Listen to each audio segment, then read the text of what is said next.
What's good? What's good? The world seems quiet at the moment. Like, I know there's things going on in the news, and there's always things going on, but in terms of the collective energy force, there is a lull right now that I'm picking up on, which tells me they are ramping up to execute another big psyop. Now, what that psyop could be, there's a bunch of things that they have in work, and I couldn't really predict specifically, but it could be another plague, it could be another major terrorist attack. Who knows? But I just feel like something big is on the horizon. What does that have to do with the title of this video? Well, a lot, in my opinion. The title of this video being Decolonizing Imperial Systems of Oppression. And I say this not as often as I should, maybe, but if leftists can get over their emotions for just like a minute, or like this 5 minutes, if they could just not be super emotional for 5 minutes, we would be able to find a lot of common ground in our beliefs. And I believe this is a great starting point for finding common ground.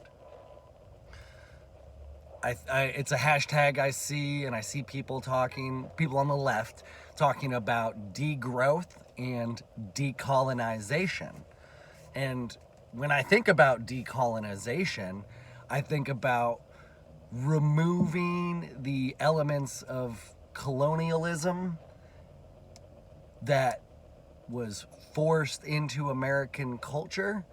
But when you think about it logically for a minute, there would be no America without the English imperialism that founded America. And that's why I have said that America does have a past that it needs to address and reconcile.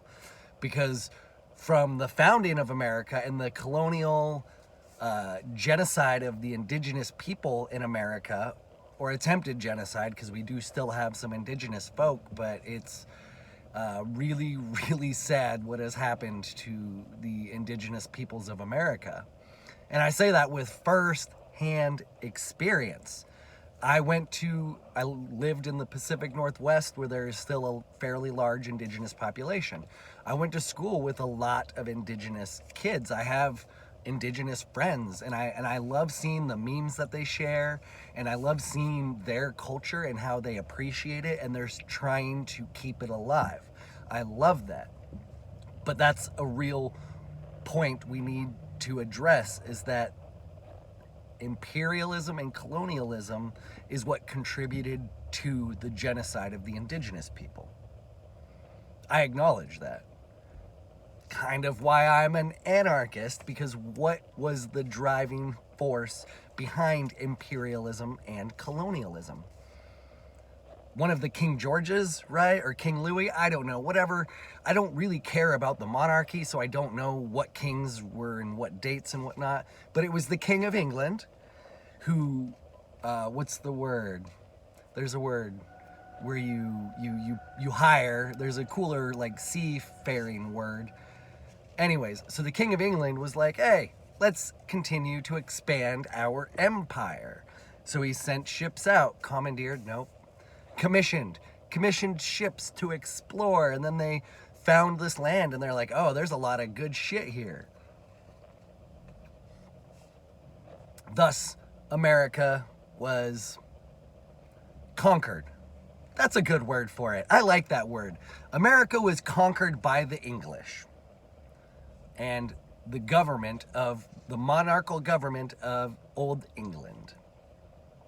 Let's fast forward a little bit, because imperialism, we may have fought against in the Revolutionary War, and we may have become somewhat separated from England as a whole.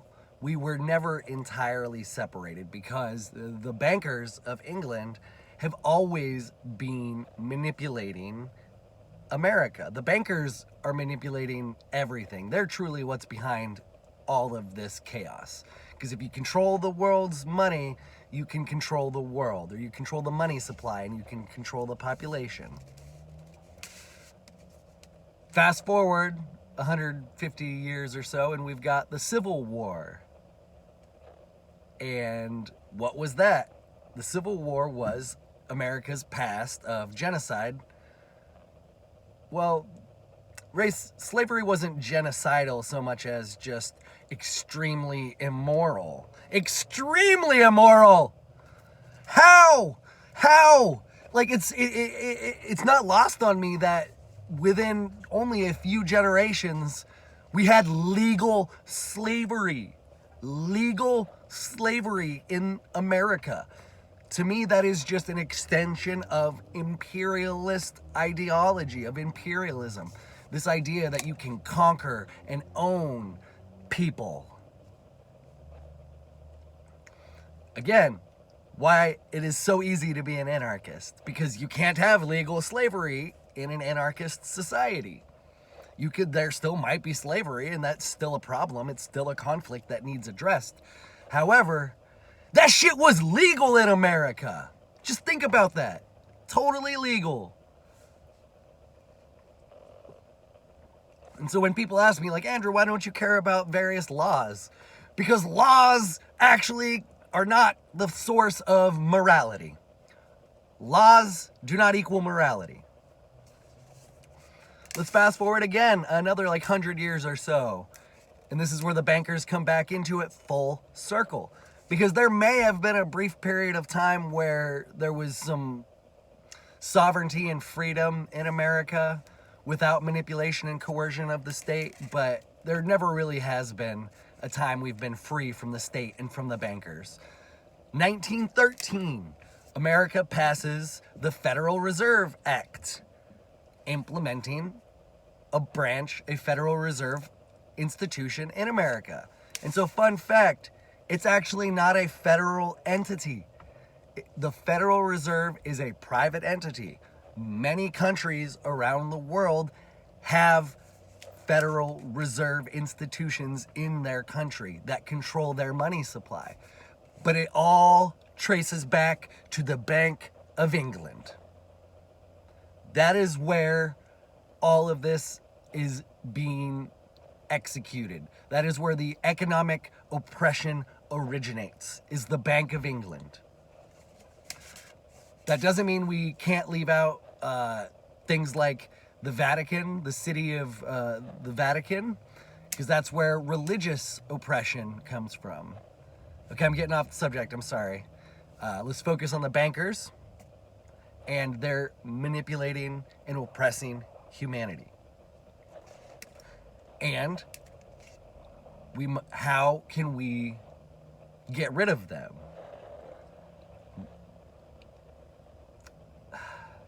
I do like the idea of hanging some people, not just bankers, but other oligarchs, other ruling elites, other globalists who have conspired to control humanity. I do think some of them should be hung. But there are a lot of non-violent avenues you can pursue to dismantle the system. And in fact, it's really easy in that all you have to do is not participate in the system. So loans are a really good example. There are so many Americans who are struggling with debt right now. And they're at this point, and I know firsthand, I'm there too. They're at this point where they're just making minimum payments and not actually making progress. We can thank the bankers and the politicians and the globalists for hyperinflating our currency and destroying our countries.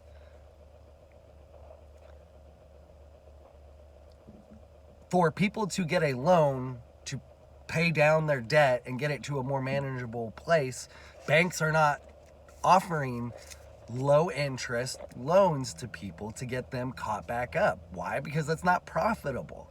It doesn't perpetuate the problematic system.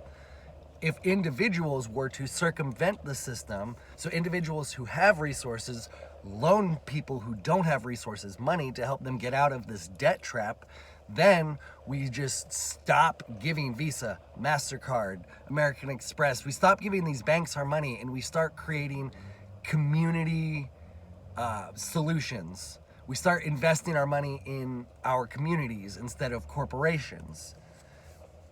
We stop filing the paperwork to get businesses going and we just conduct business.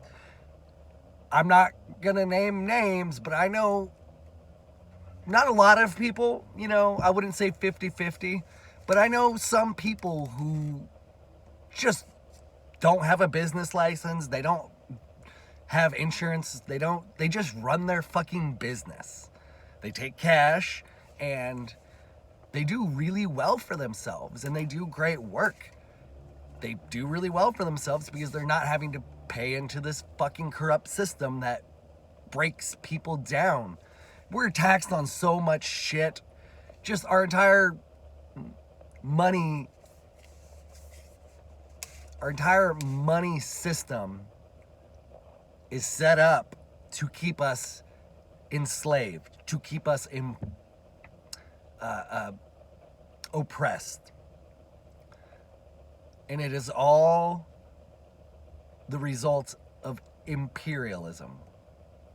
And we must dismantle it. Dismantle the imperialism, the oppression. I'm sorry, I'm rambling now. I loved how this video started, and I kind of just fell off. So I'm going to end it there, but hopefully there's enough of a coherent thought. Much love.